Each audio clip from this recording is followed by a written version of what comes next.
janë negociatat për se cilin kapitull.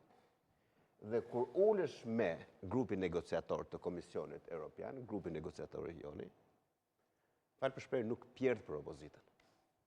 Merë kapitullin edhe thot, kush janë detyrat? 1, 2, 3, 4, 5, 6 me radhë. Edhe i bët tik aty, e ke bërë këtë, ke bërë këtë, ke bërë këtë, ke bërë këtë, ke bërë këtë. Kjo është ajo çfarë bën qeveria.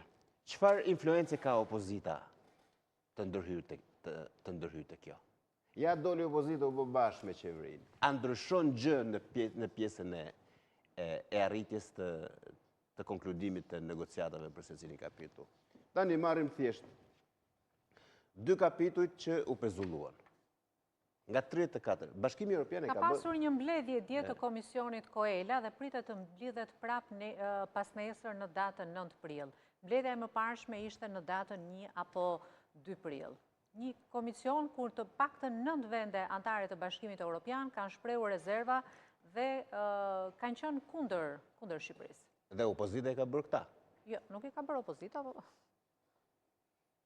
Është Gjermania, Luksemburgu, Holanda, Suedia, Austria, Finlanda, Polonia, Greqia dhe Bullgaria. Në datën 1 prill, Koela, që është një grup pune i Këshillit Bashkimit Evropian, në të është diskutuar, pra përfaqësues të gjitha shteteve anëtare diskutojnë në nivel teknik dhe politik procesin e zgjerimit, këto vende kanë ngritur disa çështje që rrezikojnë avancimin me negociatat. Marrim Beti, nga 34 kapitujt, 2 kapitujt të parë që ishin në negocim për të mbyllur, ishin kapitulli për shtetin ligjor 1 dhe kapitulli për rendin dhe sigurinë 2.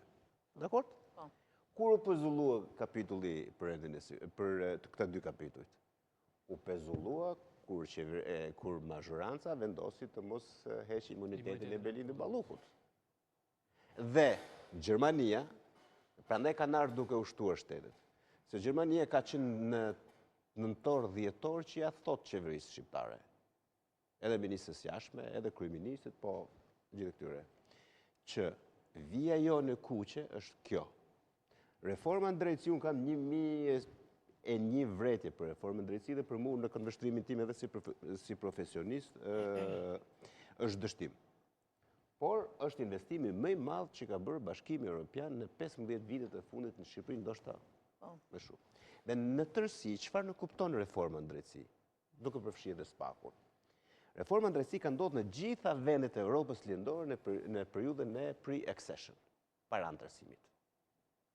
Bashkë me detyrat e tjera, realizimin e detyrat e tjera, është bërë krasitja ose pastrimi i klasës klasës politike të korruptuar. Ka ndodhur në Bullgari, ka ndodhur në Rumani, ka ndodhur në Kroaci, ka ndodhur edhe në vende të tjera, në Malzi po ashtu, janë arrestuar edhe më shumë se sa në Shqipëri, pavarësisht se nuk vinë në vit. Dhe ishte radha e Shqipërisë për të kaluar nëpërmjet këtë sitën e pastrimit të klasës politike.